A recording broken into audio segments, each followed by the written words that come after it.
Welcome to Phenomena Confidential, a space for thoughtful conversations about consciousness, human experience, and the mysteries of reality that many people sense but don't always know how to name.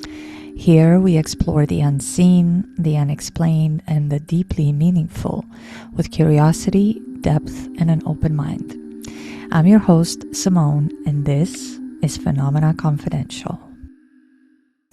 Hello, everybody, and welcome back to Phenomena Confidential. I'm your host, Simone Gisandi, and if you're new here, welcome. This is a podcast where we explore the mysteries of consciousness, mysteries of reality, of human potential, and of course, the extraordinary experiences that challenge everything we understand of what it means to be alive. And in today's episode, I want you to know that I'm going to include discussions of childhood trauma, suicide, grief, clinical death, near-death experiences, out-of-body experiences, and spirituality. So some listeners may find these topics emotionally difficult, so I wanted to let you know that right off the bat, so please take care while listening if that is something that is triggering or you don't do well with it. And as a disclaimer, the experiences that I and my guests share in this episode are those of just us and our personal accounts, our interpretation of extraordinary events, and our goal is only to tell you the stories, not to tell you what to believe, but just to create that space for thoughtful exploration, curiosity, and respectful conversation. Now, today, my guest is David Ebel, and David's life has been shaped by, profound loss, a lot of childhood adversity, serious health challenges that you're going to hear all about, and an experience that fundamentally changed the way that he understands consciousness itself, and it's definitely going to challenge the way that you understand it as well. So after suffering a heart attack and experiencing what he describes as a near-death experience and death itself, David began asking questions that many of us actually never imagine asking until we are forced to ask them. Like, what happens when the body stops but awareness continues or consciousness continues? Can consciousness exist independent of the body? And what happens when someone spends years trying to understand an experience that forever alters your perception of reality? So today we're going to explore all those things together, me and David. So David, welcome to my show. Oh, thank you. Yeah, it's good. Great to be here, Simone. Thank you. I don't know whether I've actually introduced you properly or if I've done any justice to everything that you've experienced in your amazing life. And if I haven't, please augment, add to what I've said. You know, it. I really do give thanks for my life. It has been an ordinary life, but lived in, I guess, in an extraordinary way. Um, and from childhood on up, I have had this desire to truly understand. I mean, understand humanity, understand Ah, belief systems, understand. I mean, really, why we act the way that we do. so you Um, were you like a curious child, or was it just something that you learned in your family because a lot of the people in your family were teaching you to just ask questions, be curious? Truly, my upbringing was middle class. Um, I my parents were pretty straightforward. My mom was a nurse. My dad was in the military, and then after the military, was a businessman, salesman, and we just lived more of an ordinary life. And and my dad was not so much a belief system. My mom was definitely Christian, and she brought us up in different Christian understandings, particularly in the military. We moved frequently. So That's one right. of the things that did happen growing up is that I moved from place to place and was exposed to a lot of different belief systems. So that may be a part of what what really shaped my curiosity, because what I found is that different understandings within Christianity uh, were were there depending on what the denomination of the pastor or the priest that spoke. And so, I think you're right. I think in looking at it, that may be what really started my curiosity, because they were different. Even though they were all talking about Christ, they talked about it differently from different understandings, and that didn't make a lot of sense to me either growing up. So, Right. yeah. And of course it probably forced you to try to make connections or to try to understand it in a way that it made sense to you at that age rather than the way that it made sense to the people that were teaching it to you or telling it to you. Yeah, very, very much so. And this is this is more in the 7 to 14 year age bracket that I was in. That that I really started to question these things. One of the things that did happen to me, or what my mother reported to me before she passed away, is she said that at the age of 4, I had told her that I did want to be like Christ. And, Oh. um, and and she said that that was impossible, because only Jesus could be like Christ, because that's what Jesus was. And but it's interesting that she would say that at a that I said that at a young age, because that actually has been the desire of my heart. You can even acknowledge that that was something that you desired as you got to be an adult and understood. Truly, it is in understanding, as I grew up, and I'm not sure how much you want me to go into my childhood, but as I was the 12, 10, 12, 13, 14, 15-year old, I started studying different belief systems, different faiths, different world religions, to try to understand what it was that I understood, what it was, the information that I was gathering from the people around me. So you started studying it because I really want, I mean, for myself and of course for the audience to understand who was the David from the beginning and the beginning of, I guess, your development. Because I think that there are very profound experiences, and when I've gone through my own NDEs, OBEs, things of that nature, Hmm. looking back, I can actually make the connection and see the common thread, and I could see it from the very beginning, what was taking place at the beginning, and how it ended up being that I am where I am today. And I could Yeah. see how it all kind of progressed in the direction that it did. And even in people that I've interviewed and things that I've read, you always see that sort of same progression, more or Hmm. less. Varying degrees, much like what you just said about the varying degrees of how Christianity was described to you in the different Hmm. denominations, Hmm. but the overarching ideas remained the same.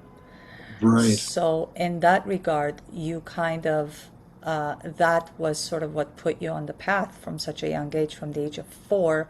And then Hmm. when you got to be in your teenage years, you wanted to sort of get a deeper understanding to say, I'm sure you probably wondered, and please correct me if I'm wrong, how come there's different ways of looking at it?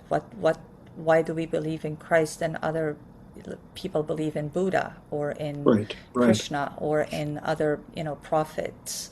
And what exactly is it that they are taught about God and me? Were you confused? Because I always, while I was growing up and knowing that there were different people, even in Catholicism and Orthodoxy and such, I always thought that there were different gods. Like Yeah. that guy has his own God, and I have my own God, and my God's better than his God, because that's literally what we are taught to believe.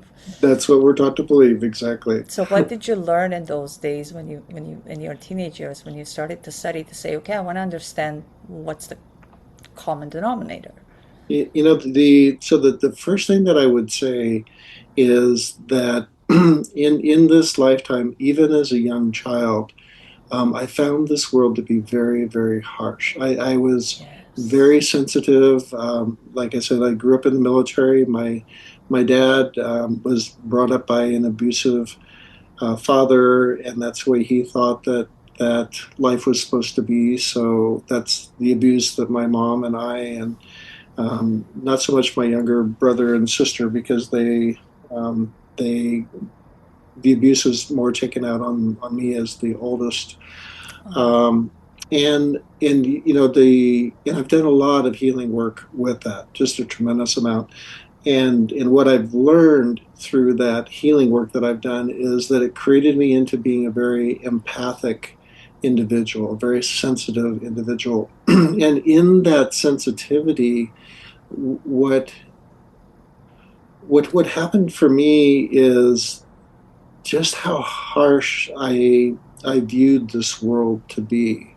yeah. And even at a young age, I really did not want to be a part of this world. I really found that um, you know people just don't treat it. You know, in general, people don't treat people well, and I could feel that. I mean, I could feel that in you know, if I go into groups of people, it was really hard because of the pain that people were holding, particularly adults, Yeah. as a child, and and so you know that also played a big role, and you know, and I do remember this, you know, even early on, 8, 9, 10, I do remember trying to hang myself in the closet because Oh of my just gosh.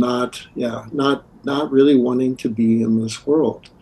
And so I was, and the harshness of the home environment that I lived in. So Um, was that, David, was that, did you start viewing the world in that way because of how cruel the world already showed itself to be to you in your own yeah, household? yeah, exactly. And that's exactly. I mean that's where I first learned how cruel the world was, and then also, you know, my perception of anger was a very negative perception because it was acted out in physical violence against my mom and myself, and you know, verbal violence against my siblings, and towards my mom and I. So yeah, I think that probably is it. And then growing up in the you know in the '60s, during the Vietnam War, you know, seeing all that televised, you know, Horror. violence, yeah, Yeah. horror and violence, and it was just televised, and of course, yeah, I mean, violence seems to be worshipped And in this country. were you, two questions, if you don't mind, if we could go back to what you said. So, I believe you said you were around the age of 11 that you attempted to hang yourself. Yeah, What, if you can go through what was going on through your mind? I'm sure you probably have visited that part of yourself. Did you think that the other side were, I'm sure you probably thought, well, Jesus is there, Jesus is kind, yeah. and that side is just gotta be better than this. That's exactly right. I mean, that's exactly what I thought, and I go, anywhere's better than here. Yeah. You know, Now I look back at it and I'd say, yeah, you know, this is a very confusing place because it is not love. You know, that was my understanding. I mean, my mother loved me, and my dad, you know, bless his heart, he didn't know how to love. He was never taught how to love, That's right. and his way of love was discipline. And of course, that for my age, that's kind of how things were at that point in time. Is that the dads were disciplined and the moms were nurturing, and so his discipline was quite significant. Yeah, I could relate to that 100%, which is why I asked for us, because I know, having gone through all of that myself, and I'm the firstborn in my family as well. Yeah, yeah. And I remember many times when I would cover for my little brother Hmm. because I obviously wanted to protect him. He was younger, more vulnerable, he was the baby of the family, and anything that he would have done, I'd be like, I did that. I taught him to do that so that I could take it on myself, which of Right. course always ended up being the case. Um, so when you attempted this, where had you gotten the idea that I'm trying to understand how at the age of 11 you knew that, well, if I put this around my neck and I asphyxiate myself Mhm. and I run out of air, oxygen, whatever you want to call it, I'm just going to go to the other side where Jesus is. How did you know that that act would lead to what we call death? Yeah, well, I mean, the simplicity of it is that I watch a lot of country or Western movies, and Ah, they used to 60s. hang, yeah, they used to hang people quite a bit in those movies. I'm not sure if they're still doing that in those movies, but hanging was kind of the what the go-to was, and and then the second part of the answer to that is that I did have a sense of growing up in the environment that I did, I have to say that I spent more time out of my body, looking down at my life as opposed to participating in it. I think the only times that I really participated in my life were in while I was playing sports or when I was dancing or something along that line.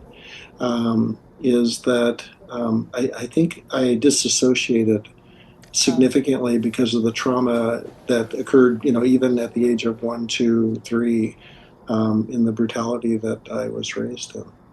And so I don't even think I really touched base with my body fully. I mean, it was obviously connected, but I didn't touch base with my body until I was in my 30s. yeah, I think that, so I, because obviously I've gone through so much of the same that you describe, and brutality is such a great Um, word to describe it. And when I went on to study, because I remember looking back, I and please tell me if this was sort of how you've experienced it, because you said that you were out of your body. I'm assuming that you weren't sort of attempting to get out of your body and just be out in the ether or in the void, as we call it. But I think that, so I studied psychology in university, and one of the most profound things that I've learned, and I actually gravitated towards that because for the most part I was trying to understand what the hell was happening to me. yeah. Not because I wanted a career out of it. And one of the things that I learned is that your own operating system, and of course, for the name of simplicity, I'm going to say it in the way that I'm saying it. Your own operating system actually pushes your own memories of such trauma that you Mhm. described, and I know well, Mhm. very well, to such depths of your psyche so Mhm. that, much like what you said, you disassociate and you kind of, Right. to protect you, it's literally Right. for Right. protection, Right. so that you could actually deal with life on earth and Yeah. the reality of life, so that your psyche can actually arrange itself in a way that you could function, your brain can carry out the functions of being able to understand reality, being able to process information, so on and so forth. Because when I look back, I don't know about you, but when I look back, even when I was now, of course, I have a much better grasp of it. I didn't have a lot of, like, I could not recollect a lot of things. It Mhm. was just this big void, and I had to sort of pick up fragments that were coming through dreams and sometimes just meditation, sitting in silence to be able to reach back into the past, if you will, and be able to Right. take pieces and kind of put them down on the on the table and create the puzzle in its entirety, so that I could say, that is the story of Simone, and this is kind of like what was happening. And there were a lot of things that I suppressed, a lot. So is Yeah. that what you mean when you say that you spent a lot of time out of your body? Yeah, I think so. And it is a very peaceful place to be. And Mm-hmm. then when I had to participate in the world, And again, this is until the age of 30 when I had to participate in the world. I would touch base, and particularly when I played sports or danced or those type of activities is I would really enjoy those type of activities, but being around groups of people, I would dissociate. And I too, interestingly enough, is that I also, when I finished high school and went to university, is I got my degree in psychology and my degree in biology because I wanted to understand, life, and I wanted to understand the mind, and I wanted to kind of put pieces together as well. So you and I have a very similar pathway. I'll tell you this. I wish that I could, I mean, of course, with the wisdom of today, but I wish I could go back to being 1920 again so that I could study that, but in the way that with all the information we have at hand right now, where we would be able to integrate the idea of consciousness, even in Right. biology, because I remember when I was in university, of course, I went crazy on all of my elective courses. So one of the things that I studied was genetics, and I wanted to try to understand the idea of diseases that were passed down genetically. And I wish that they were going to talk about cells and how each cell has its own level of Right. consciousness and Ah, frequency. And oh, if I could go back and study it in that way. I'm sure they probably don't even teach it in that way right now, but it's definitely something that, of course, Bruce Lipton brought to the forefront. I'm sure you know he mhm, studied mhm. biology. He's Yep. a biologist. So, okay, so then you went on to study also to try to understand. Were you angry at all, David? Did you have any I, anger? I did not allow myself to get angry because it was such a negative, it had such negative connotations to me because anger was physical violence. And so I still to this day have difficulty getting angry. But I am finding myself through being more authentically me expressing anger in the ways that I do, which is just in a very firm, direct way of just looking people in the eye and just saying, I will not allow myself to be treated that way, or I don't agree with that.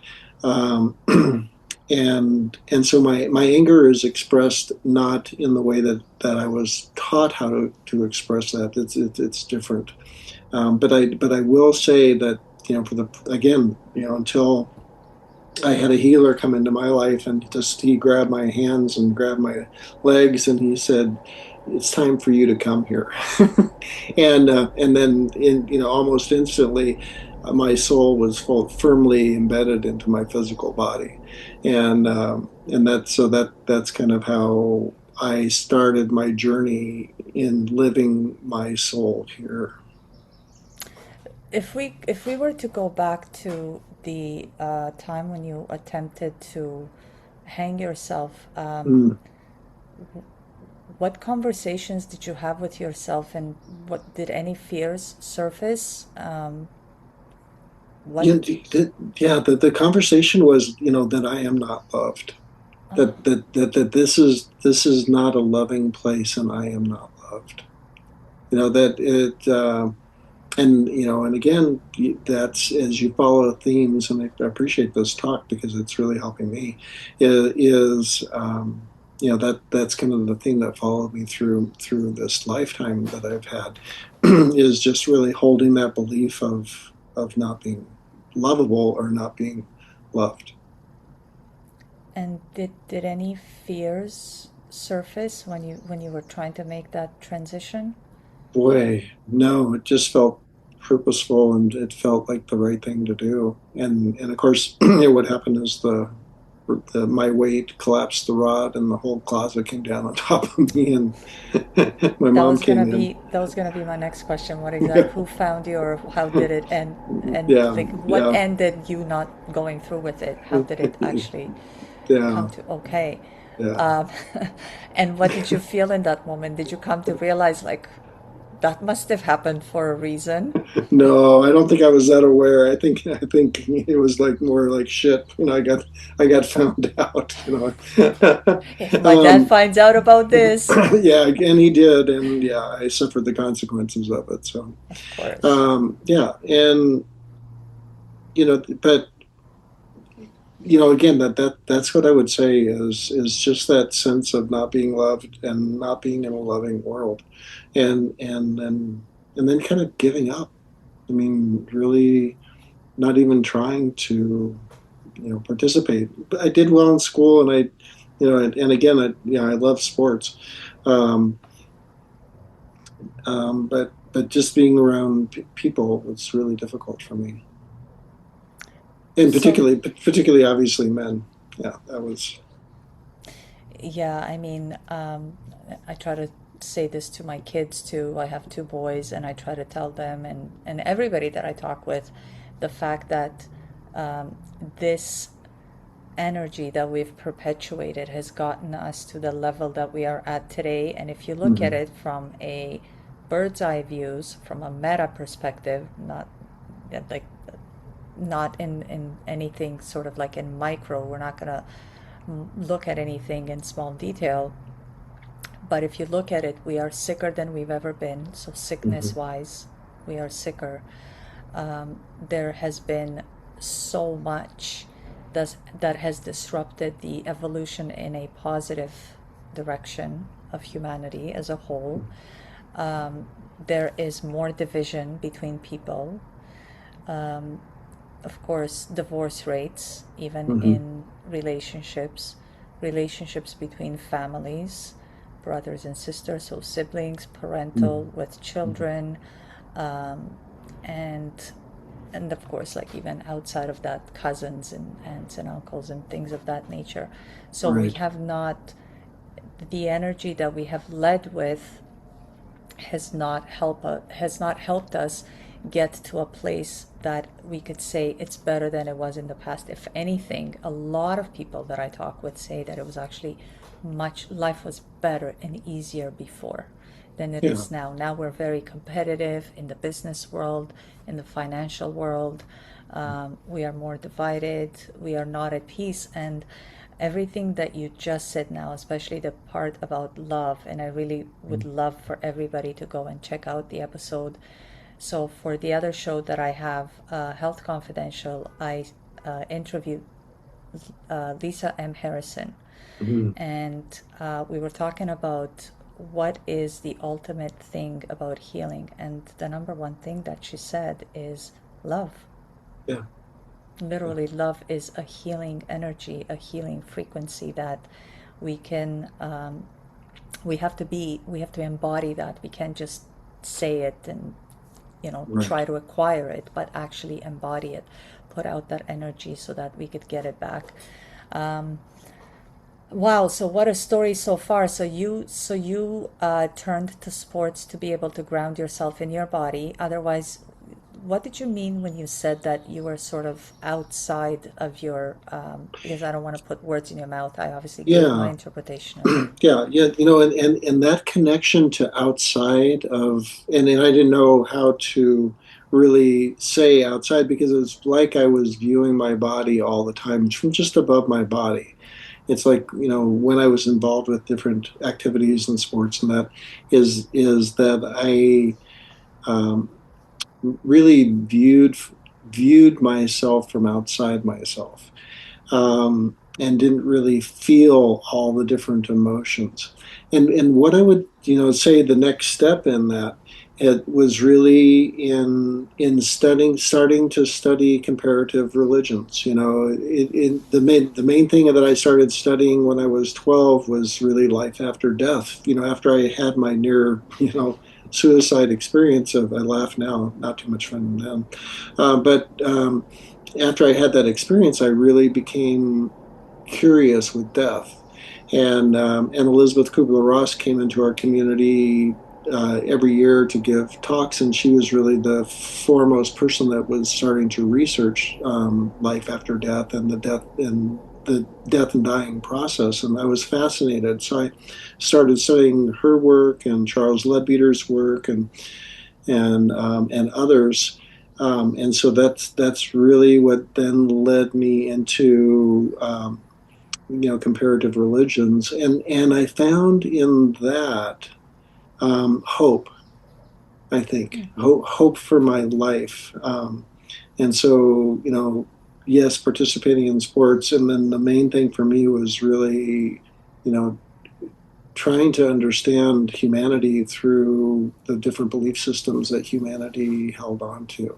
Because I was brought up in a Christian church, but I always thought, the people that are like my dad would come to church when my mom would make him, and I'm looking at the people in church, I'm going, boy, they're really not living what it is that's being taught here, and so the example that I had of Christianity was not necessarily inviting because people were not acting the way that Jesus taught us to act. And I guess that's a big part in Christianity, is that there are those that believe in Christ, um, and that's important. It's not to say that that's not important. It is to say that what I have come to know now through all of what I've experienced, that it's actually living the being of Christ, that is what I'm called to do. Living the being of love, living that presence of the Christ, and also understanding that the Christ is, a lot of what Scripture says is true, but the part that I have found is that the Christ is, in Paul states, take ye upon you the mind of Christ, and that Christ is actually a consciousness. It's a consciousness that's available to all of us and dwells within us, and I believe truly is a gift of the Spirit that dwells within each and every human being, is that Christ consciousness, and that's what we're being called to awaken. And I believe that in John, when Jesus, gave his talk to the disciples, I think it's John 23, and he just really laid out there that these things that I do, you shall do, and greater. And I felt always called to that, and that's what led me to being a physical therapist. Was wanting, in fact, when I interviewed at the age of 20, 21, yeah, 20, 20, 20, 21, the interview to get into PT school, they said, why do you want to be a physical therapist? And I said, well, Christ healed with his hands, and I want to learn how to do that too. And they still let me in because the director of the program was a charismatic Catholic. And so she told me afterwards, she said, a number of people didn't like that answer, but I loved it. She was the Oh, director, wow. so she was the director, so she overruled the other people. And that's what has happened, that's what is happening, is that in the research that we're doing, I'm researching with a physician, Dr. Bruno Schickley, and in the research that we're doing is we're really looking at the cell at that deepest level of recognizing that there is a portal in every cell in every human in which consciousness resides, and it's measurable and it's there, and then to awaken that consciousness in every cell and to work with the healing at that level. And we are seeing remarkable things happen in our treatment rooms. Yeah, I think it was Greg Braden that also said when he wrote, I believe the name of the book is The God Code. Yeah, And he talked about exactly that, how the God code is in every single cell. It's written in our exactly. DNA. Yep. And he actually talked about even how it's spelled out. If you take all the letters and you arrange them based on the helix, the double helix, he actually talks exactly about how that is spelled out, that God is within our code, our Yeah. genetic code. So obviously would be given the fact that our entire body is made up of cells, every single body system, every single organ, every single tissue is made of cells. Every single cell has the consciousness, therefore, the entire body has that divine sort of code and divine consciousness in it. So, and it's so amazing that you were so self aware that you wanted to be a physical therapist because you wanted to be Christ like, to be able to heal people with your hands, much like how Jesus did. Yeah. And what I love more about that, because I often answer in this manner to a lot of people, because a lot of times when I talk about, obviously I'm a health practitioner too, not in the same way as you, because I'm not so much more in the physical where I maneuver the body or the tissues of the body, but rather the building blocks that we give to the body, so the foods and the substances that we take into the body for the body to use as building blocks of our tissues. But oftentimes people say, well, where are the studies? And I always Correct. say, well, what studies did Jesus use to know that what he was doing was going to heal people and then ended up healing people? Right. Because clearly he knew something. He was connected to some sort of wisdom or information from somewhere for him to Right. know that what he was doing was going to lead to healing.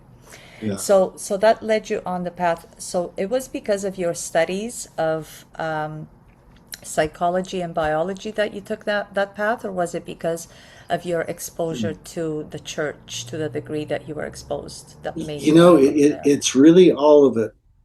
Because after I graduated from physical therapy school, I went on to become an ordained minister. And Ah, because I knew that they belonged together, that they, that we in the Western world had separated them, kind of church and state kind of thing. yeah.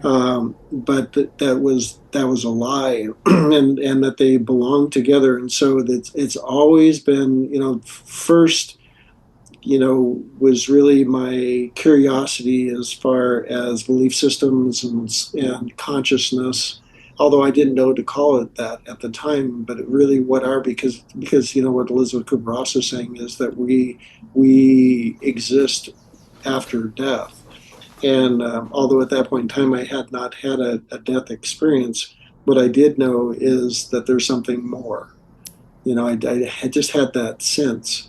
I started meditating when I was 18, 19, and could feel the peace that I would go into when I was meditating. And, even later on in my 20s after, well, I mean, that's kind of a different story, but, but even in my 20s is to just have experiences of something that was present with me when I was meditating. Oh, There was a presence beside me when I was meditating, and I could feel that when I'd open my eyes, it wouldn't be there, but I could feel that, and so there was just this knowing that there was something more, and then what was interesting is that after I got out and became an ordained minister, got out seminary and became an ordained minister, is that I wasn't sure where I belonged. I wasn't sure if I belonged as a physical therapist in a clinic or if I belonged with the clergy, in a church. And so I just would substitute when pastors would take a vacation. I would go into the different um, churches and teach according to whatever their dogma was. And so then I would meet with different pastors and priests, and we would discuss scripture. And then I think when I was in my late 20s, I think I was 28, 29 years old, um, and we were debating scripture, and I'm sure I was winning. Um, because that's kind of what we did is we tried to win, because that's what the masculine mind wants to do is it has to earn things and it has to win. And even in church. Even in church, yeah, yeah, I can Wow. vouch for that.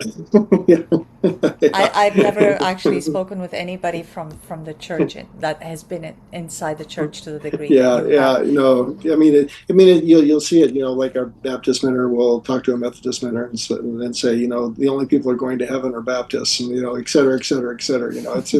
It is that way, and they truly believe it too. So I don't want to make too much light of it because we all live in our belief systems until the belief systems are too small, and that's when we start looking outside of those belief systems. So it's so, and I have so many questions for you right now, David. But I want to go back first to your story. First, I would want to know what led you to want to be involved with the church to the degree that you wanted to become an ordained minister, which, of course, you pursued and ended Yeah, up being. And then, because you're literally, for me at least, the only person that has been on sort of both sides of spirituality, if I could call it that. And I say that for the audience more than anything because I know that I've had personal friends who told me that they were spiritual, but in fact they were actually religious. mm, And I would be ridiculed for reading anything of spiritual nature that was outside of the Word, which would be the yeah. Bible. So I would want to know from your perspective, especially because you've been on both sides of the coin, if you will, is what, and you don't have to answer because it's a controversial question, but is what the Yeah. church has been teaching since the beginning of time, including in the Bible, is it in any way, shape, or form, or how much of it is actually in line with what is truly what's on the other side and in actual Boy, fact? whew, boy, you just sent shivers throughout my whole body with that question. That is a very powerful question, and I can tell you from my experience, and it is truly my experience. Is one, in my studies.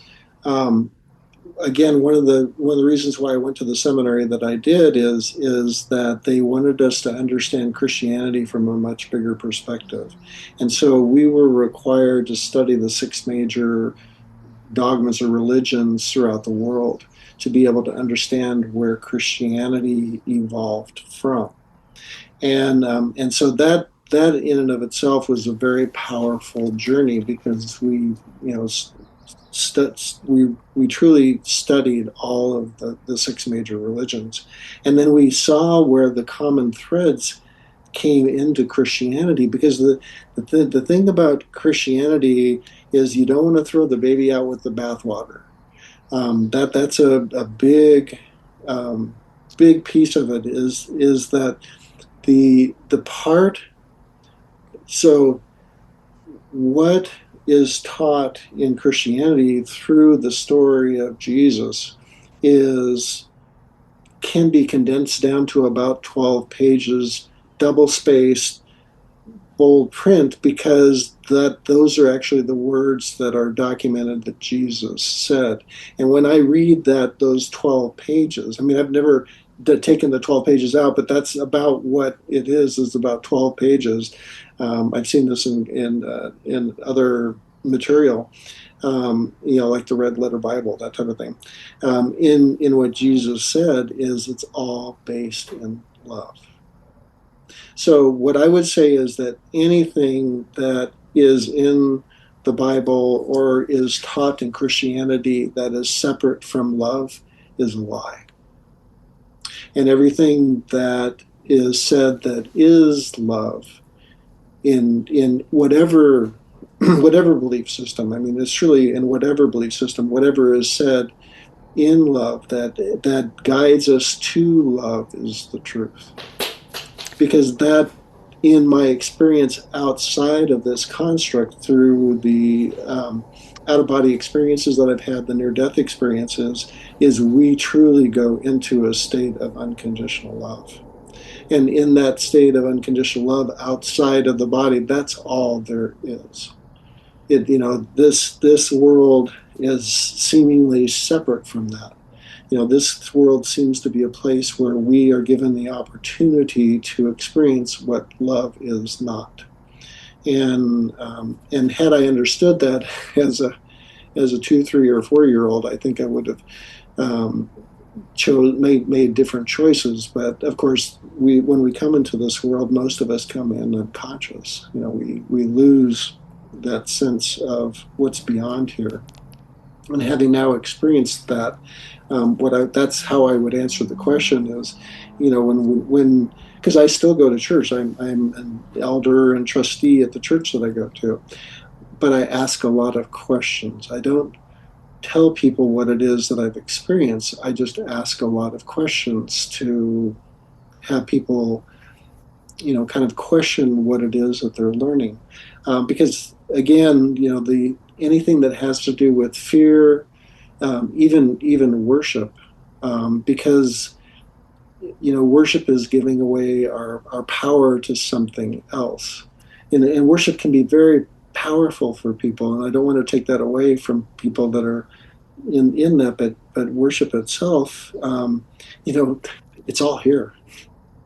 And it's not that we should worship ourselves, meaning our puny little ego minds, but we should really be present with the truth of the spirit that resides within us, which is love. I mean, if we were encoded with divine code Exactly. into the very biology that was entrusted to us to carry us through this experience here, Yeah. Yeah. it means that we are loved and worthy. And the reason why I wanted to know that, David, is because, so for those that don't know, at the age of 35, I also, of course, I went through the trauma that I kind of alluded to earlier when I was telling you about my upbringing as a child. But I also experienced a lot of trauma in my marriage when I was married. Mm. My ex-husband betrayed me, which was, and I grew up being very sensitive, much like how you were describing. So the Mm. pain of that unworthiness to be loved Mm-hmm. or to be shown love in the way that, of course, we all want to feel and have, I guess, given to us. With the absence of that sort of on top of what I had experienced as a child, obviously I went under a lot of stress, and eventually my body kind of went offline. So I experienced a stroke, at least that's what the medical community calls it, when I was about 35, about a week shy of my 36th birthday. And so I had a near death experience. I had my own NDE, which I thought, and I want to say this, and I say this to everybody that I know, and I say it with full, with pride, that not everybody is so lucky, or not everybody has the privilege of being able to experience that and then come back here Mm-hmm. and be able to say, especially spontaneously, Yeah. and be able to say, wow, the other side is just, because oftentimes we just hear about it, much like what you were saying when you were a kid. Yeah. You would just hear about whatever it may be on the other side where Jesus is through a third party, right? Like Right. somebody in the Right. church would kind of distill the story to you and you took it as fact, but how would you know whether it's fact unless you go there yourself and come back to say, yep, it's legit. Yep. So when I went to the other side, and I'm just fascinated by this fact, when I went to the other side, so I'm a woman, the biggest question that I had about the church my whole life, because of course my parents dragged me into church because it was the thing to do, not because we really believed, but it was our, Sure. duty. I always wondered, why were women not allowed to go to certain places in the church? And why was Jesus' wife a whore? And why was she vilified and looked down upon? Especially, and in my young mind, I was thinking, so wait, so women give birth to other humans on this planet, but women are terrible and they're not allowed to go where God is, but God chose them to give life, and so none of it made sense to me. So when I got to the other side, leading up to that, of course, like I always wondered, and that's why I was always very, my parents would take me to church, but I was always, even while I was in church, I kept wondering, like all the men were dressed in their robes and they looked very serious and they looked mean and they talked about God and how God would punish us. And the whole idea of it was presented in exactly sort of how it was playing out in my family and in my family unit, that the person, which is the head of the household, the man, would be would love us but at the same time beat the shit out of us Yeah. and punish us but love us.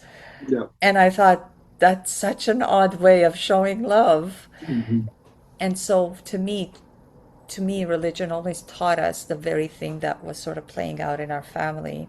Yeah. But when I had my NDE and I went to the other side, it was just like, of course, it's ineffable, and I never was able to find the words of this just unmanageable love that you feel. You are literally steeped in love. It's like you're, if I could use imagery, it's like, imagine being a tea bag. You yourself are the tea bag, and you go into this hot water, which is, so you're steeped in the love. And it was just this immense, ineffable, unmanageable love that is just hard to understand, hard to describe.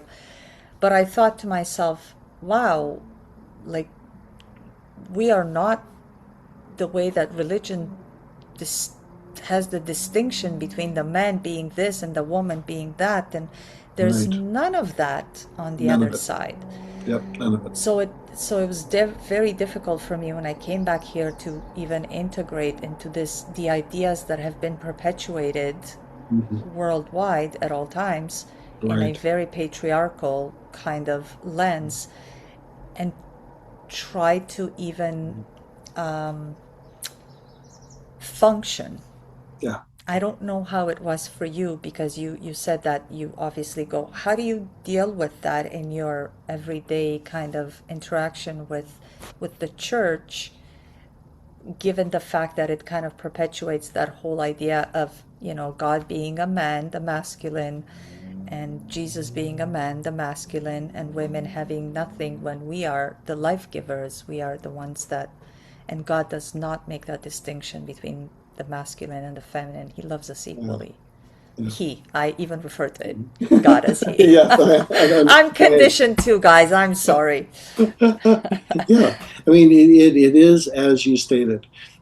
Is when and I go to different men's groups. So I go to the Catholic Church men's group. I go to the Presbyterian men's group. I go to the group of men that get together and do Bible studies. So I am involved very quite a bit in our community. And it's a small community, and so church is a big central part of it. And so what happens is when I'm in those, I ask questions like, when they're debating different things, I'll say, that's fine, but how do we live love in the world? I mean, how do we actually live love in the world? How do we live what Jesus taught? Because again, going back to what I said before, I for myself, believing in Christ is really important, but living the being of Christ is even more important. And and so that's where we kind of meet in the middle, because from a masculine viewpoint, what the church system would have us believe is that we have to earn it, we have to work for it, That's right. and Scripture basically says it's by grace. It happens through grace. We don't have to earn it. And when I study from the more mystical understandings within the church, is the mystical understandings would say, that it's already within us. All we have to do is be in the silence.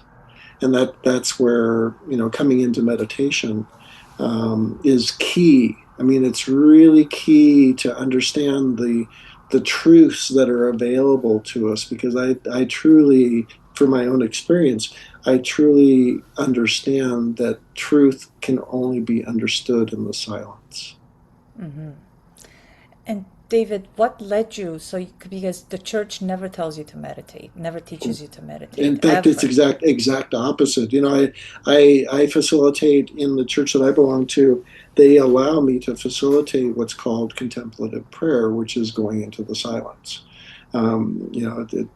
It's called centering prayer, but basically it's the same meditation that's done all over the world.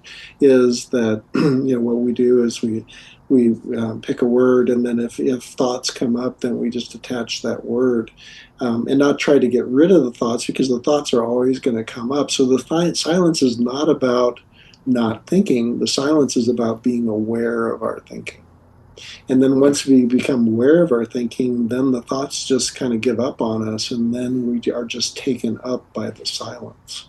And then being taken up into the silence, we go into that state of grace, which takes us into uh, not being aware of ourselves as an individuated state, but being aware of ourselves as the fullness of that grace. And then we bring more of that grace, more of that truth back into our personalities, and we live that. And so it changes us. What made you want to meditate? Because it clearly you didn't learn that from church. No, I did not learn that from church. And what did is studying all the other different religions, because Ah, it was a main thing, in Buddhism, and yes. even Hinduism. Meditation is a very important part. Sufi mysticism, in the Muslim religion. The Sufis are very, very big into whirling dervish, going into a meditative state through a movement.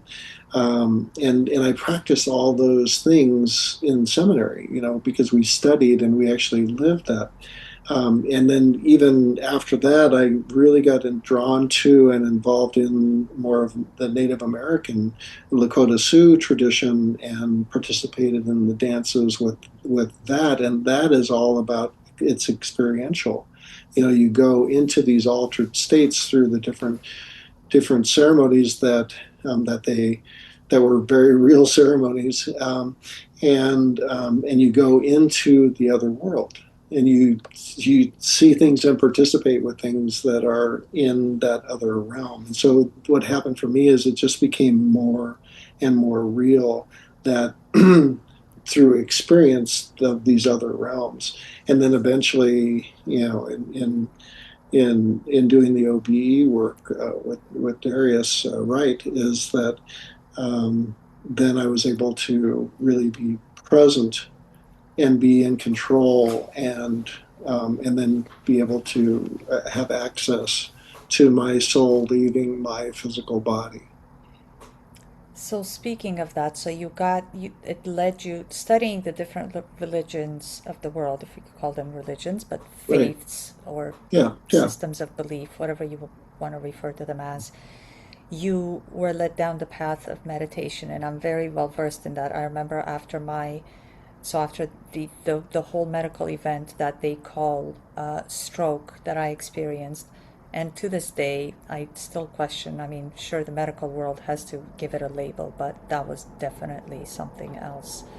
And and then fast forward, I actually decided that I was gonna go on so I went to a yoga retreat, and there was this ashram out in obviously it was not, it was in Bahamas, it was not anywhere here, and I wanted it to be somewhere in sort of silence, away from the concrete world that Mhm. North America has been since the Right. beginning of its since its birth, really.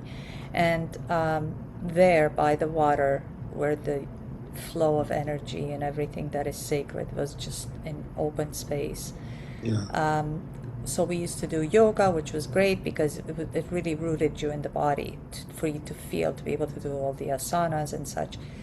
But one of the most magical things that they made us do was, there was a bell, and at around 4 a.m., the bell rang, and we went Exactly. into this, what looked like the Colosseum, like this area. Great acoustics, by the way, because it had a cover. And we chanted. And it was at that bewitching mystical hour, because Mhm. you were sort of like in between the awake state but not really, and you were also sort of like on the other side of the veil, where the veil is the thinnest. And we would start chanting, and we would sort of get in unison, and then all of a sudden it's like you joined this, I don't even know what to call it, but this like consciousness stream, if I could say Right. that that's what it was. And you felt part of the cohesiveness of the group, but Mhm. it was mystical. Wow, Yeah. it was Yeah. mystical. So I understand what you mean. Now, and of course, if I can liken it to my experience, of course, from there you kind of just go to the next step and the next step and the next step. And I found Darius J. Wright, the one and only. Yep. So I'm curious if you could tell us. Of course, I would love to hear the. We'll talk about the NDEs and the OBEs, which are controlled events. But what led you to him? How did you stumble upon David? Boy, that's a very good question. It was in 2024. Oh, so Um, recently. so just recently. Um, and well, 2023. So it was 2023, and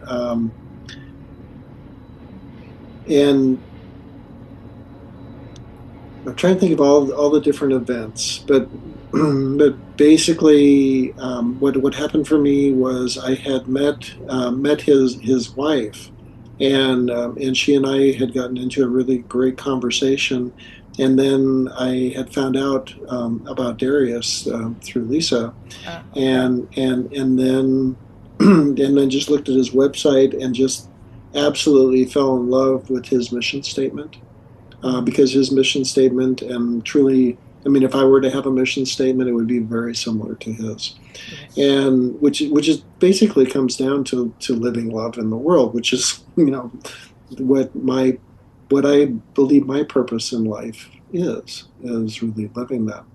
And then also the other thing is that he didn't really want to tell everybody what his experiences were. He wanted to teach us how to experience it itself. And that is much more to my liking. I don't need any more books or anyone telling me what the future is going to be or what reality is all about. I need to experience it for myself.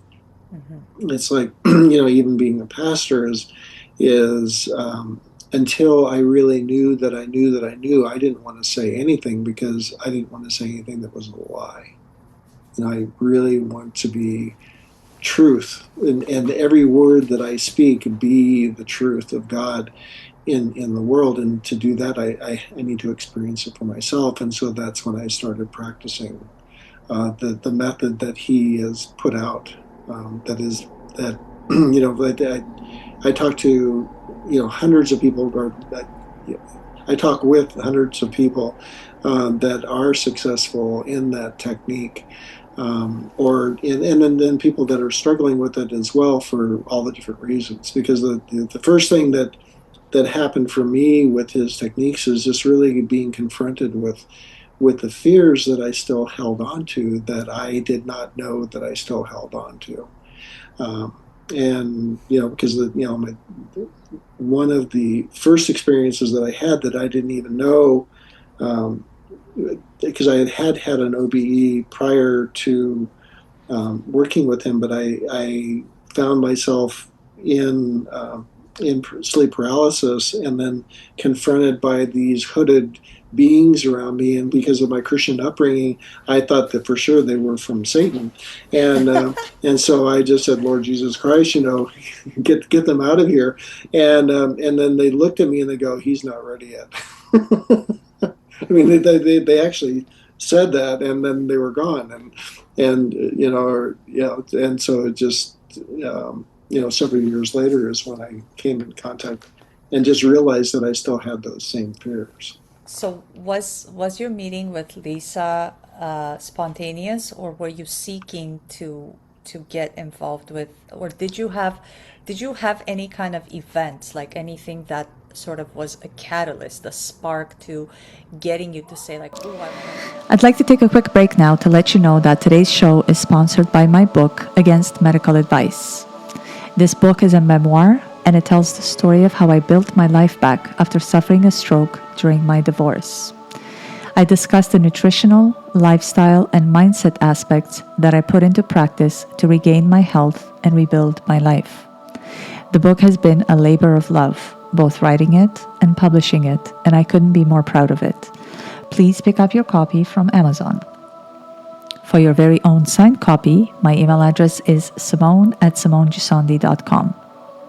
Oh, and I'd really appreciate it if you'd please consider leaving a review once you've read the book.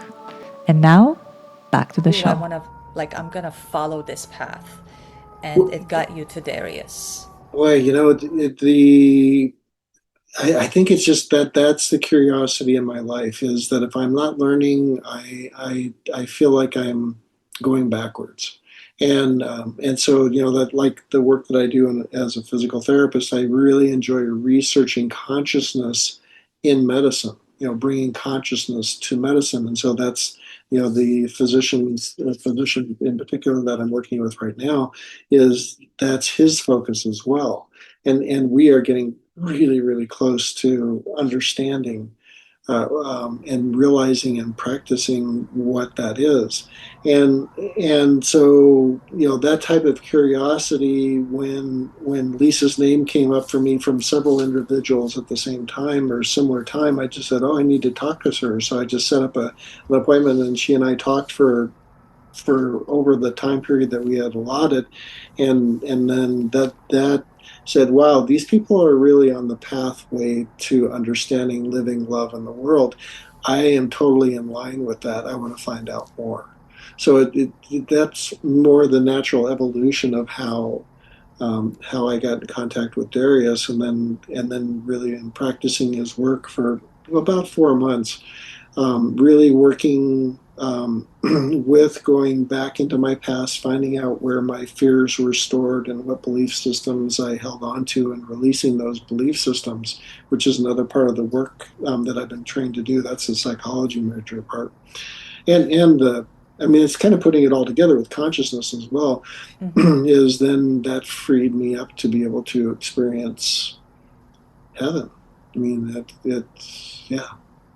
That was my first OBE was through with this particular method was truly being taken up to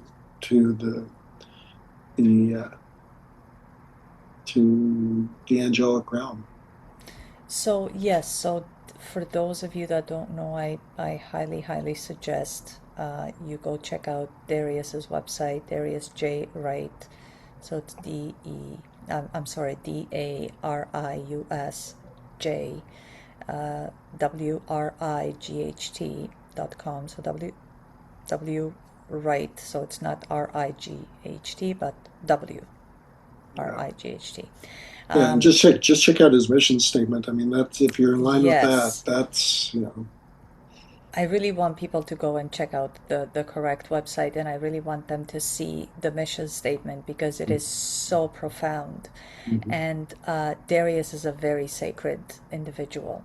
mhm. And the work that he does is, I don't even know that anybody has done. Maybe, and I hesitate to say this, but among me and amongst my friends, we always refer to him as the reincarnation of Jesus.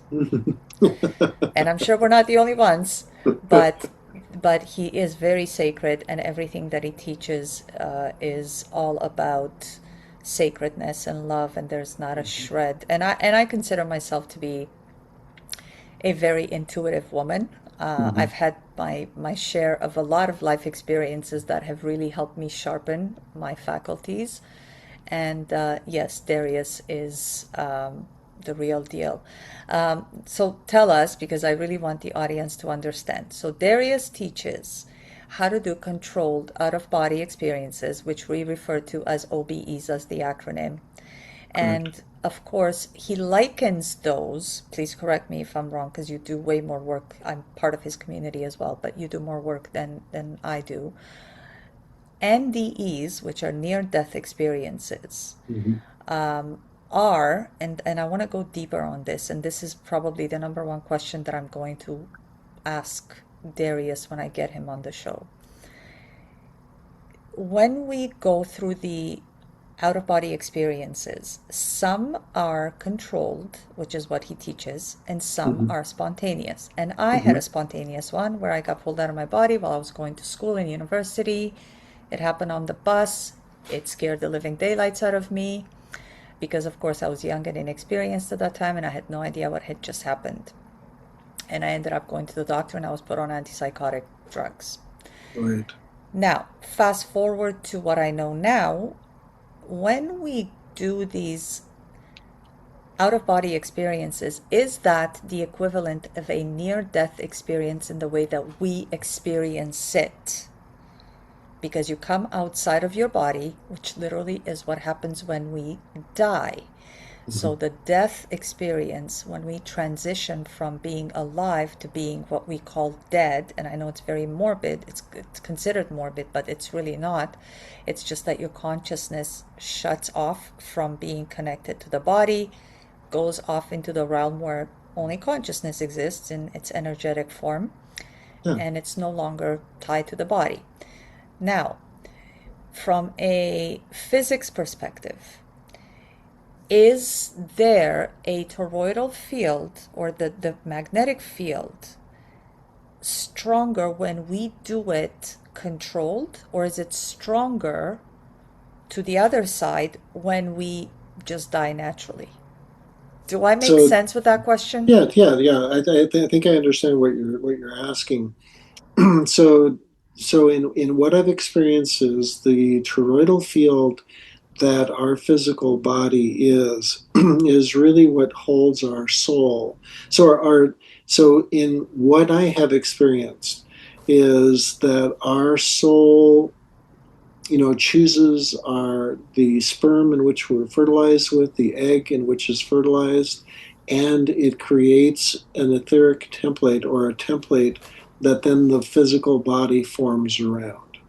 And then the physical body, then through that template, forms the toroidal field in which our soul is able to be brought into and then is held by that electromagnetic toroidal field. Which And goes like this, right? yep, and it goes like this, and the heart being the main producer of that toroidal field. There to get I could get into more detail, but there are a couple of other areas in the body that really help to maintain that toroidal flow. And so the strength of that toroidal field is the strength of our health, and when it's a strong field, our soul is really held within that field and is more physically present. Like for you and I growing up, not so much because we were brought up in violence, and so we had a weaker toroidal field, we had a weaker immune systems, we had et cetera, et cetera, et cetera, and so we're not bound as much, and so that's the reason why for me I spent most of my growing up looking down at myself from outside of myself, and now more so I'm within myself. And then what happens is that, and I can speak this from both an NDE perspective and an OBE perspective, is that when our toroidal field becomes weaker, when our electromagnetic field becomes weaker, is that it frees up our soul, which again has created the template for our physical bodies, and so that the soul then is basically uh, uh, you know the creator of our physical body, and it looks very much like our physical body. And so when our soul comes out of our physical body, it actually has a very physical presence. And it's, yeah, wow. Whew. Yeah.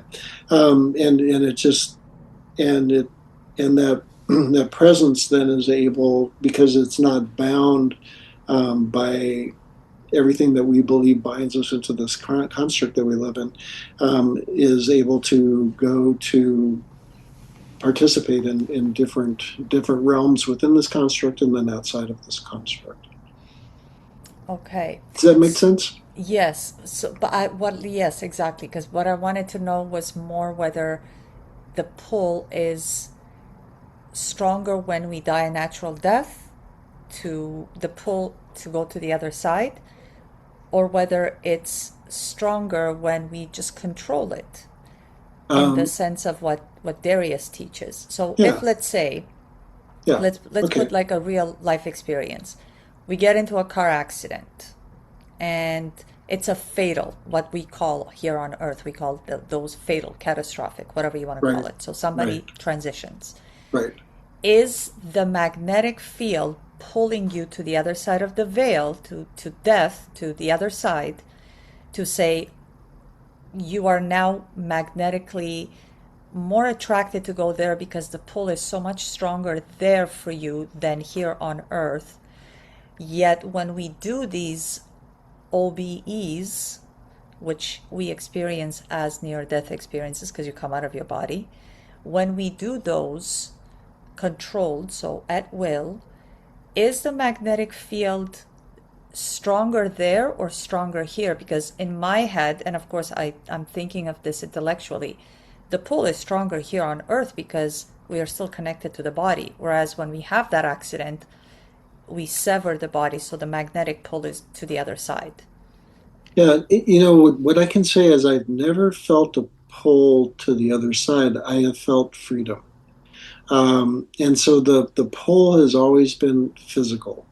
In the OBEs that I've had, there's always a pull back to the physical body. There's never Okay. a pull away from the physical body. That's in the OBE and OBEs, and in the NDEs, um, there's no pull back to the physical body. It's like the body doesn't have a very strong electromagnetic pull to it anymore because the body's died. And so I did not feel any pull. So that's the difference between the two, is that there was no pull back to the physical body. I just felt free. And in that freedom again is, what I say in my when I choose to have an OBE experience, is I just say I want to be taken to the highest and best place for my soul's understanding. And that's where it's taken, and then I've had the opportunities to go to those different places. Okay, so you told us a little bit about your first OBE. Was that spontaneous? I really want to go deeper on that. So your first OBE, which starts, and I know Darius explains it as such, Yeah. with a sleep paralysis, and some people experience that, Right. and Yeah. I've had those as well. Yeah, the first one was totally. The first two were totally spontaneous. They happened when I was in my 20s, and and they were totally spontaneous, and I had no intent. And the first one was, again, just meeting those hooded beings that I thought, that were evil, and then I had all that fear. And then the second one was actually from. Long story made short, a patient that had become a teacher of mine, that was a pastor of a different church, and but she was very spiritually oriented, and she had learned how to release her soul from her physical body, and came and visited me, and basically awoke me, and I saw her presence in the room that I was in, and I was still kind of freaked out. So I didn't, but I was again in that spontaneous sleep paralysis. Oh So my those goodness. were actually the first two. Then that was in my 20s, so it wasn't until later in my 60s that I started to do this particular work. Did you know that that time when she visited you, so she came out of her body, Yeah, came to visit you, yeah. and did you physically see her with your physical eyes, or did you just feel the presence and you're like, I recognize this energy and I know who this is? I think that my body was asleep, and so I think I saw her with my spiritual eyes, but I couldn't really tell you for sure because it was just a weird experience.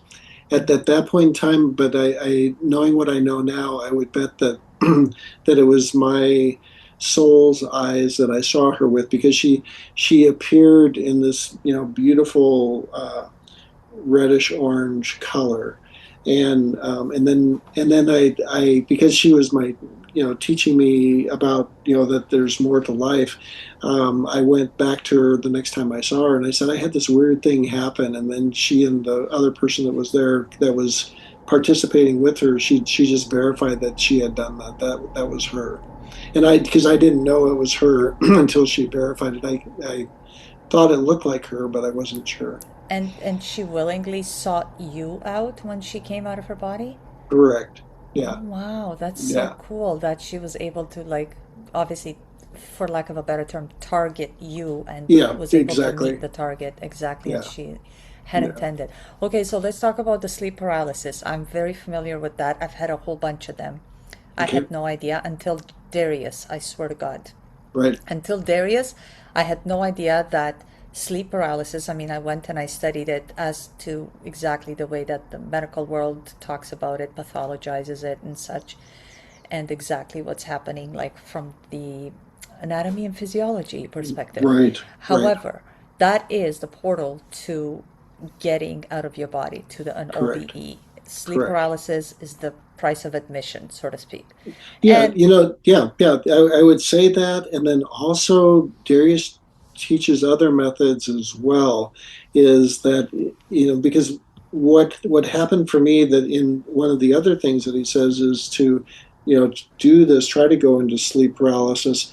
And then if you have a tough time doing it after, whatever period of time, 4 or 5 hours, is that you wake up and then you go back to sleep again. And that's what happened for me the first time that I did a conscious OBE through his method, is that I just went back to sleep and then pop, I was out. really, Yeah, yeah, okay. yeah. Uh, So I went into sleep paralysis, but I felt stuck, and it was too painful, and so then I stopped, and then I woke up, got some water, went back to sleep, and then next thing I know, I'm looking at my body, and at that point in time, you wouldn't recognize me now for what I looked like then, because I was near death anyway, because of heart issues and wearing a BiPAP, and I mean, I was a mess. Yes, so I had actually asked earlier whether you started doing this as a result of any kind of health event, and I want to distinguish for those listening the difference between, as a health practitioner, and I'm sure you understand this, David, because you're a practitioner yourself. So a health event refers to something that happens. It happens like in a moment. It's an event. Chronic disease that sort of unveils or kind of expresses itself over a longer period of time, and I'm talking about diabetes, and I'm talking about cancer and autoimmune and those diseases that actually afflict our organism or our biology over extended periods of time, and they progress. So Hmm. you start with a tumor, the tumor grows, that's a chronic disease. Whereas an event is those things that happen that are what seems like spontaneous, and those are things like heart attacks and strokes. Right. So, what I experienced, which is why I refer to it as a medical event, Right. so that's an event. It's something that's sudden. It came out of nowhere. It's not like it built up and you were aware of it and you had all the time to stop it, the way we do with cancer and diabetes, and we just change our diet and it works well and all that. So were you sort of in a state of any kind of health event, that because you just said something about your heart? Yeah. So this leads back to 2001.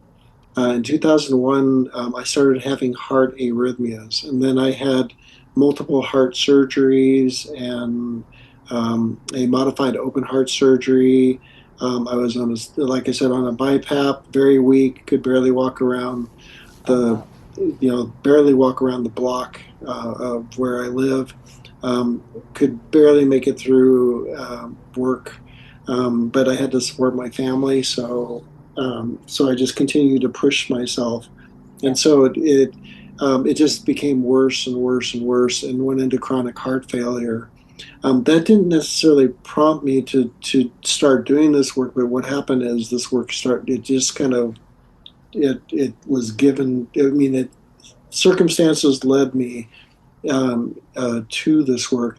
But what so and then so then I had my first OBE, I think, in December of 23, and then had my second OBE in February of 24, and then in March of 24 is when I had a heart event. That's where I actually was life flighted to a community um, a couple hours away, and in the process when I got there, had a heart failure, and that's when I had my near death experience. What Was did you in March. what did you experience in that moment? Do you have any recollection of it? Oh, yeah, it changed my life. The OBEs, I think, really set me up to really being positive. Because what I recognize, so this is important, is what I recognize is that our predominant thinking gives us the experience of what it is that we're going to have in either an OBE or or near death experience. Is whatever our predominant thinking is, that's what we immediately are present with when our soul leaves our physical body.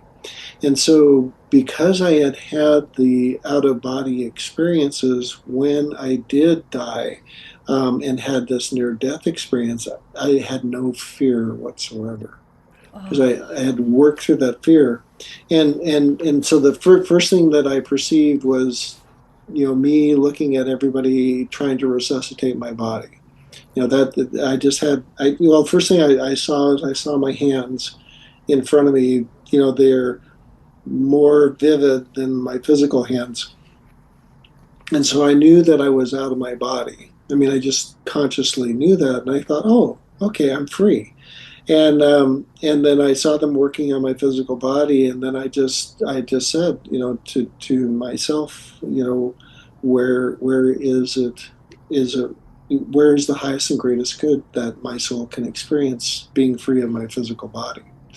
And then what happened for me was it really did change my life. Is that I was taken up into this beautiful white room, and when I looked, I saw this presence that was with me, and the presence held that energy of Christ, and and look different than the Jesus that we see on a poster or on a picture, but looked very much like what I would say Jesus would look like. And so I was really held in the presence of Christ, and in that room, and I was given the opportunity to look through my life, and so I had this life review, and I got to see how I had touched people. And then I got to see where I withheld, where I wasn't the full presence of love, which is what always my intention is to be that.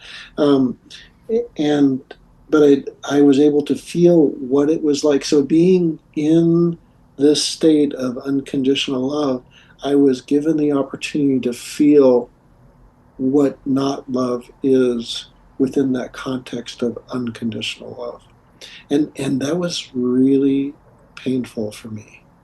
And it was not a physical pain. It's like this soul contraction for this brief moment in these few times in my life where I had withheld love, and then this presence spoke to me and said, David, you have lived life well. You have loved well. You have not received love well. I thought that was interesting, and then Very. and and then what this person said is, but it's not about giving or receiving love. My love is not about giving or receiving. Well being. Yeah, exactly.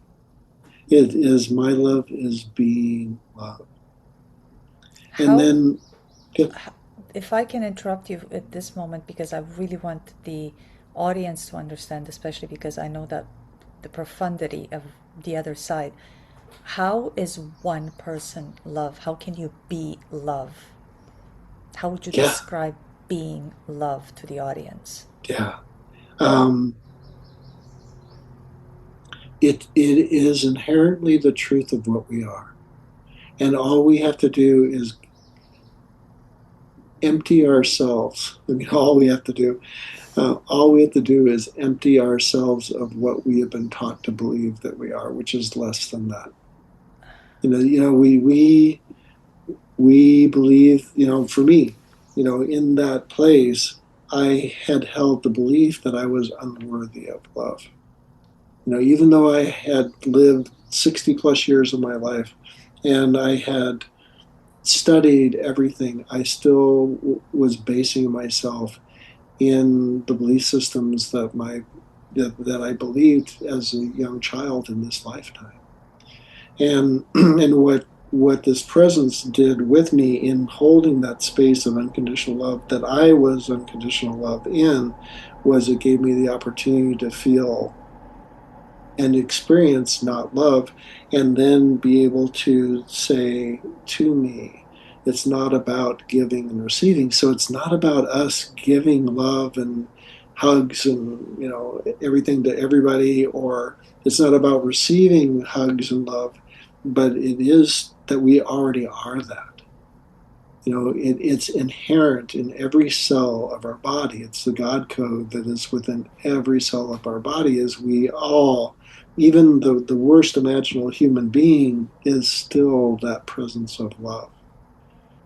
It's just that they've forgotten. They're acting from a place of ignorance, and what I came into in that space of being with this Christ energy is just this full presence of this beingness of what love is. And then the next thing I knew, I was back in my physical body, and So you had an interaction with Jesus. yeah, yeah. That is the most beautiful thing ever. It is. I mean, yeah. I mean, I since that time, and this is March of 24. Truly, since that time, that beingness, that understanding that I am love. I am with. I am in that bliss, that state of bliss and even ecstasy. When I focus on it, I just go into these waves of, beyond explanation. That, yeah, it, it completely, that experience in and of itself completely changed me. And so now when I'm in the world, that's what I be. I just be it all the time. This is why I say, and this is why I said earlier, that not everybody has the privilege, because it is a privilege. Because so just based on what you just described right now, David, you were shown what love is not, and you explained that to be very painful, which it Mm-hmm. is. Were you also shown what being love is? Yeah, Yes. yeah. So I didn't have that experience. And so I had two NDEs. The first one was when I was about 15 years old when I drowned. And the second one was the stroke back in when I was 35. And and I didn't have I remember feeling the love, like they just, like by osmosis, everything that was just love, and this immense immense white light, like I was like suspended in this silvery goldish light that Yeah. was just so powerful and beautiful and loving and light, and I felt just ineffable, and I don't have words, human words cannot describe that, but Yeah. it was, so I didn't have the experience with Jesus. I didn't have any guides that came to talk to me to say. I just felt it. And of course, so you had this amazing experience, and I want people to understand from the perspective of what love is not. So it's us acting very far away from what we are and conditioned by society, where we sort of what we were talking about right at the beginning, the Yeah. division and the competition and all of those things. And then what it is to be love, so that you could actually act from a completely different perspective, which is what our true nature is as we are, Yeah. of course. So I have to ask you this question because I remember asking myself that question when I came back. After experiencing something like that, the Yeah. profundity, the immensity of it, the significance of it, how did you get back to paying bills and do grocery shopping, David? You know, it's so much easier, because I understand. I mean, through the OBEs that I've had, through the NDEs that I've experienced, is I understand the truth of what this construct is. I understand. I realize, no, it's not my mind. It's beyond the mind. It's It not my is. rational and empirical mind that understands it. It's my transcendental mind. It's that mind that cannot be quantified. Yeah. Um, so I realize what this is, and so I play in it now. I play. I mean, I still pay my bills and et cetera, et cetera, et cetera. And I still work, even though I could retire. I love what I do. I touch children, that need help, that have had difficult childbirthing processes, and I see miracles happen. And I work with people on all different levels, on the physical, emotional, mental, and spiritual levels, and I see miracles happen. And I love participating in this world. And so as long as I'm to be here, that's my intent is it very much like what we were talking about before. It's to be like Christ. It's to be Christ in the world. It's to allow source to flow through me in all of what I am, to in every word that I speak, every touch that I participate in, every thought that I think is to be source in the world. And so then and now it's fun.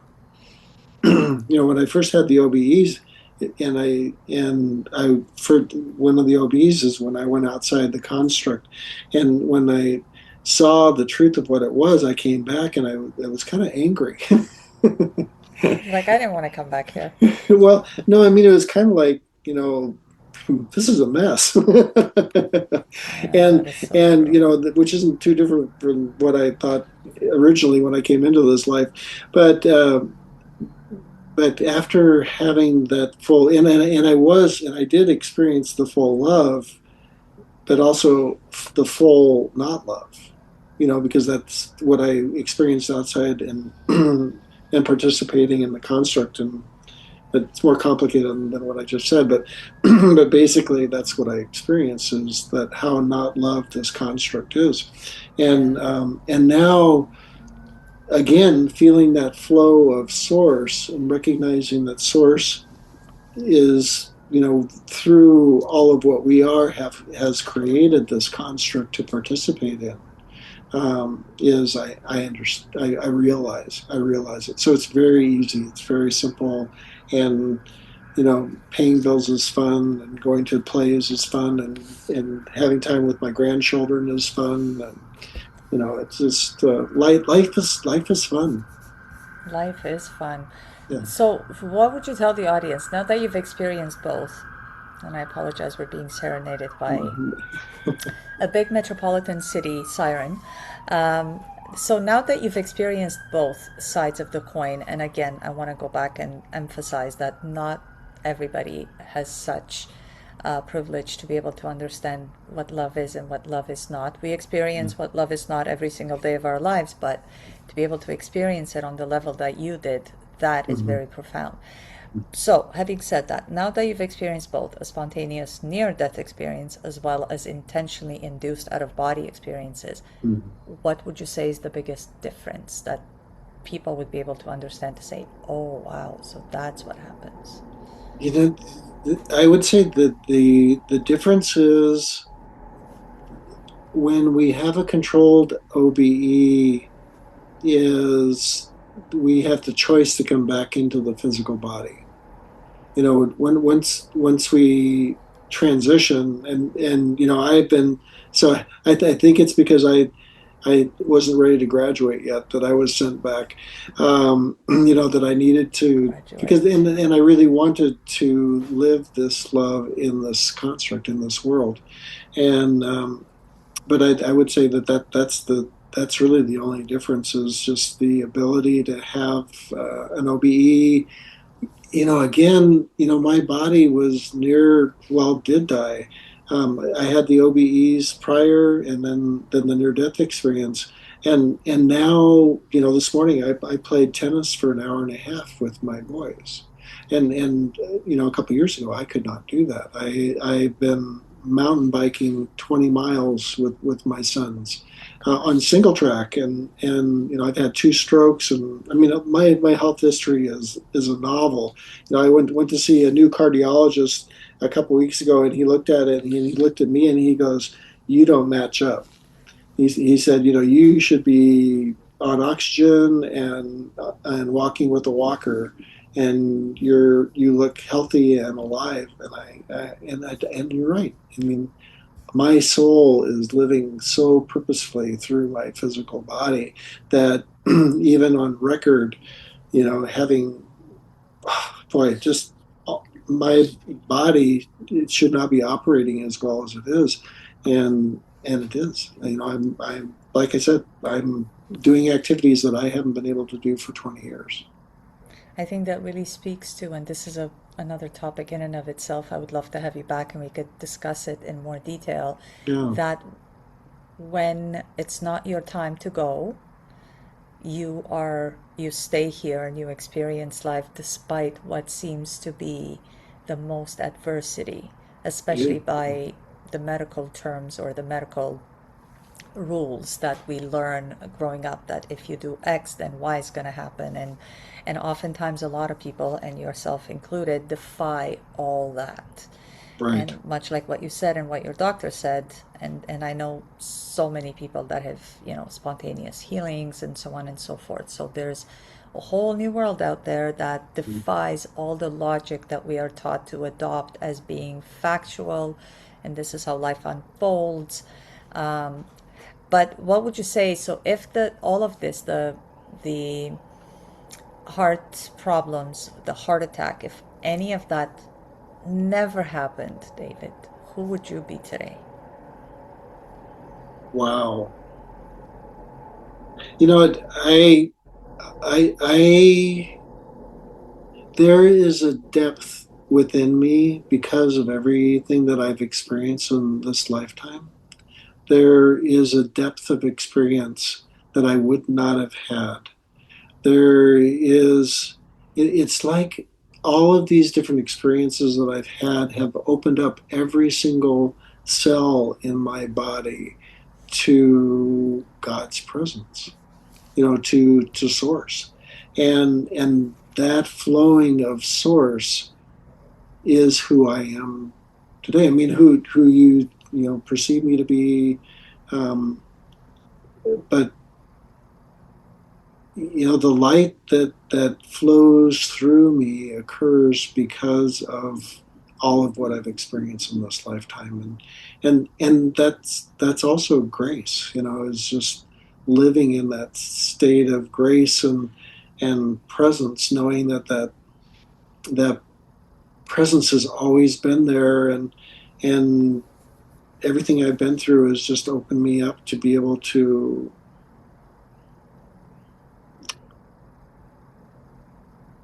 be at peace.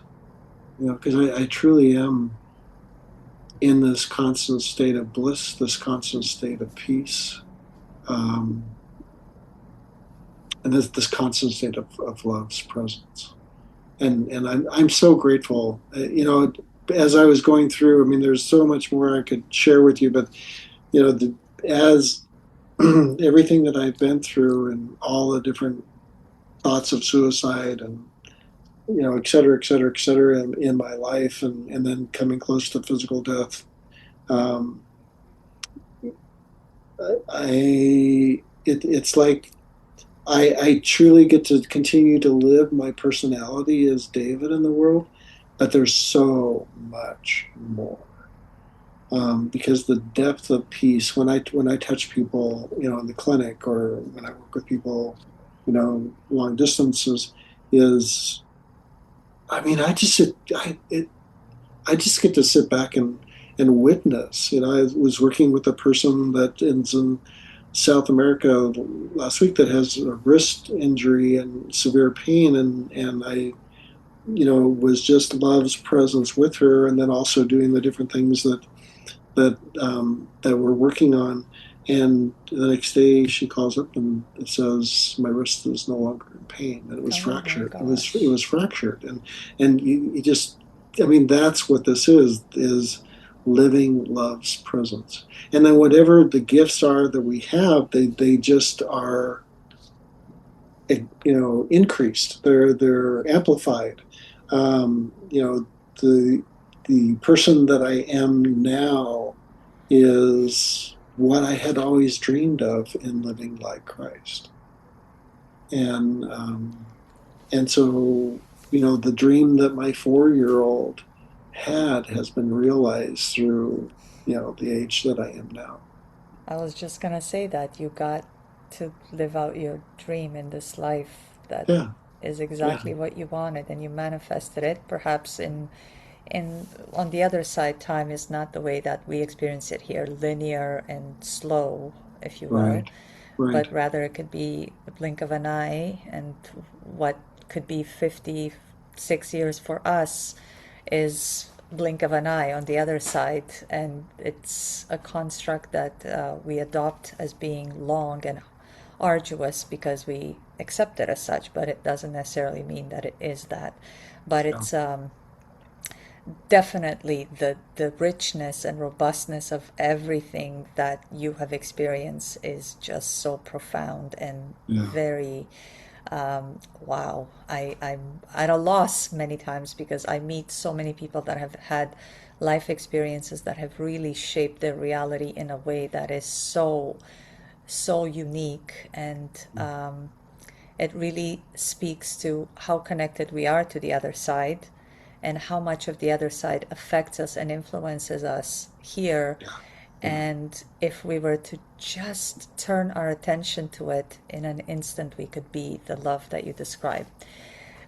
Now, David, what kind of work do you do? Because you said that you healed this woman's wrist who's afar. Do you do, is it Reiki or? You know that there are several different works that I've been trained in that are somato emotional in Mm-hmm. approach, and so it's really, I have found that in my OBE, going outside of the construct, is that I reside out there in the quantum, and of Okay. course the quantum field's everywhere, but I reside in the quantum, and I reside in the Newtonian. So I reside within what we understand, and I reside in what we beyond what we understand.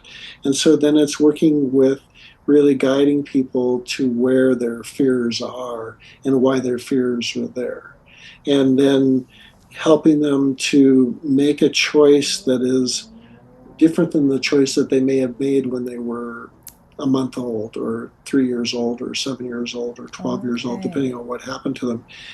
Making a different choice, reframing the situation, and then reintegrating the new frequencies that they are. And so that's part of the work that I do. And then this particular work is working with a system with its an energetic system within the physical body that controls the RNA and DNA and regenerative stem cells that flow through every cell of the body or flow to every cell of the body, and then stimulating that system energetically. And that's a body of work that I've combined with what's called esoteric medicine, and then also, the work that, like I said before, with Dr. Bruno Chickley, and what it is that he's really working on is this next step of really bringing consciousness into medicine, which I do believe is the next step for medicine or the medical community. It may not happen for a few more years, but I think there's a piece of the puzzle for everything, for surgeries, et cetera, et cetera, et cetera. But then this piece is going to become very, very important, because I, Yes. I do believe that consciousness dictates us. We don't dictate consciousness. I think that's a very pea brain egotistical way of, yeah, we don't have that kind of control. Very much so. I'm trying to get one of the doctors that lectured when I went and I did a Dr. Joe Dispenza event, and he's an anesthesiologist by that's his craft, Yeah. and I am dying to have him on this show as well to just say, hey, when we go under for surgery, so when we do general anesthetic, where does our consciousness go? Like, what Yeah. happens? Do we Yeah. disconnect? Like, what happens? I'm dying to learn that. I don't know whether medicine ever studied that, but Yeah. I know that the door has been widely open for the medicine world to really embrace the connection Hmm. between our body and the consciousness of every cell and consciousness itself as a whole, and how it's ever present in our experience, no matter what they do to the body, to the physical body, be it a surgical intervention or any kind of medication. I wholeheartedly believe, and I want people to believe and understand, that consciousness will override anything and Hmm. everything, no matter what is being done. We don't have that kind of power. Consciousness overrides things, and consciousness has the ultimate power. So, David, do you accept clients? Do you want to tell people where they could find you if they want to take advantage of this amazing what you're practicing? I do. I had, at the clinic, I'm booked until February of I next bet. year. Yeah. And then what I do is that, I if people want to contact me by my email, I can give you my email. Sure, we can Um, put it in the show yeah, which is notes. blue eyes of God at 11 at gmail.com. Blue Eyes of God Um, 11 at yeah. gmail.com. Okay. Yeah. But so if people do want to contact me or contact me to talk with me, I am very open to that. I do it by donation because I don't want anyone to have, I want to touch as many people as I can with the love that flows through me. Yes. And but that's kind of what I do is. So I do that in my few hours that I have beyond the clinical hours that I have. So it may take a little bit to get to everybody, but um, And the work that you do with Darius, of yeah, course. and the work and the work and yeah, the work, all the different pieces of the puzzle that I work with joy in Absolutely. in this world. Yeah, Okay, David, before I let you go, and you've been so kind and generous with your time, I would love to close every episode with what I call the final frequency. These are 10 short questions, whatever comes first, one word, one sentence, or whatever feels true to you for the audience. Um, so we'll start with number one. Consciousness is,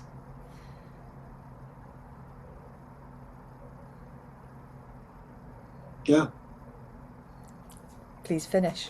Consciousness That is, Yep, that's exactly what consciousness is. consciousness just is. It just is. It is everything. It is in everything. It's in every word. It's in every thought. It's in all consciousness is. That's a Okay. Reality is. whatever we create it to be, based on our fears and our belief systems and our misunderstandings and our understandings, and it is God. I mean, it is God comes to us disguised as our life. God comes to us disguised as our reality. Oh my gosh, I love that. God comes to us disguised as our life and our reality. I love that Yeah. so And much. so the way that we perceive our life is how we believe God is. That's very, very deep, very profound. Very profound. Okay, next one. Death is.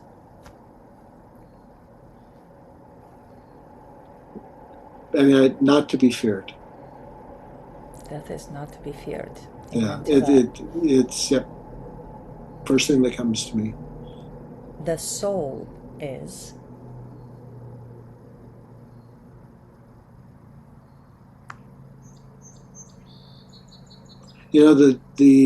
The word that comes to me is joy. The soul It is is joy. it is the soul is the manifestation of source experiencing itself. Oh, yes, absolutely. Yeah. Fear is. The first thing that comes to me is it's an illusion. Fear is an illusion. Yeah, it is only in this construct that believes in not love. That holds that belief of not love. Fear does not exist outside of this construct unless we take it there for a brief period of time. Well, as the acronym says, fear stands for false evidence appearing real. Yeah, there you go. Okay. Next one. Time is. A playground. Oh, I love Yeah, that. yeah. It gives us the opportunity to experience. I love It's that. yeah. Playground. God is. That's an interesting one because I have been to in this construct where the realm of the gods are, and of course, that's maybe another time that we get together, and and when so the first thing that I think of is God that is taught to us through Scripture, through the Bible, and that's not God. The source of all things, the source that is before creation and holds the potential of all creation and beyond all creation. That's the God that and that's silence. I mean, that's having had experienced that source that even the word God is too small for what that is. Um, I would actually love to have you back so we could just discuss God. I'm fascinated by this whole idea of why would we ever call it God? Like, why that word? yeah, And what created God? Who's above God? Who's the creator of God? But those are, of course, questions yeah. that we could We, answer on we we another could show. definitely have a very long discussion I about would that. love that. So Okay. I will definitely reach back out to you to have you on another show so we could discuss all those things. So for those in the audience, stay tuned. It's coming. Yeah. And the next one, we have a few more. Truth is. Truth is held in the silence. Truth cannot be spoken. Truth is beyond the word love. Wow, beyond the word love. Okay. I know that a lot of people find that truth and love are synonymous. Mm-hmm. Okay, the greatest mystery. is?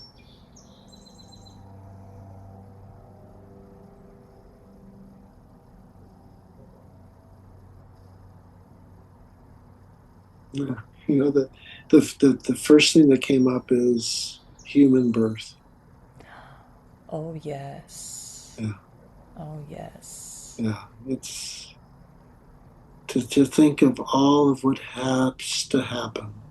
That's so true. It's the greatest miracle and it's the greatest mystery.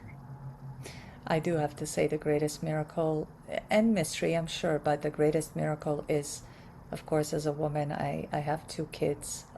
To this day, the best, most miraculous thing that I have ever experienced is the development of life inside of me. It really is that profound. And lastly, David, Okay. what is one question that every human being should ask before they die? Oh, I mean, I truly believe it starts off with the question of who am I? Ah, yes. Yeah. The ultimate questions of humanity. Yeah. Who am I? Yeah. If we ask those questions enough, the answer will come. That It's is very that true. In yeah, silence. yeah, in silence. Always And in and it is silence. and it does come through silence. It's like all these questions are known through silence. Absolutely. Well, thank you so much, David. Yeah. Thank you so much for sharing your story, for being so vulnerable with us and with the audience, and of course, for your willingness to explore the questions that don't always have simple answers. I know that I asked you tough questions. Um, and whether today's conversation confirmed something that you've long believed, or they challenged your perspective, or even simply left you with more questions than answers, oftentimes there are those situations. I hope that it reminded you of something important, and that curiosity is one of the most powerful tools we have, everybody. And if this conversation resonated with you, I would love to invite you to continue exploring these topics with me, not only on this show, but you can find me on Instagram at simone.gisandi, where I share daily content around health, the human potential, consciousness, and of course, questions that shape our lives. And you can also subscribe to my Substack, where I write long form essays that dive very deep into many of the ideas that I explore here with my guests and with you, the audience. Some of the essays that ask difficult questions, that challenge assumptions, and invite us to look beyond the obvious. The latest one that I did was, how do we catch diseases when we don't really even run after them? So if you'd like to support the show, the simplest way to do is to follow the podcast, to leave a rating and a review, and to share this episode with someone who loves asking life's biggest questions like we asked today. Because every listen, every review, and every share helps these conversations reach people who may need them. And until next time, question everything, everybody, especially the things that you've never been told to question. Thank you, David. This is Phenomena Confidential. This has been Phenomena Confidential. If this conversation stirred something in you, a question, a recognition, or a deeper curiosity about the nature of reality, then perhaps it opened exactly what it was meant to. I'm the host, Simone. Thank you so much for listening. If you've enjoyed this episode, please subscribe, share it with someone who's drawn to these kind of conversations, and come back for the next one.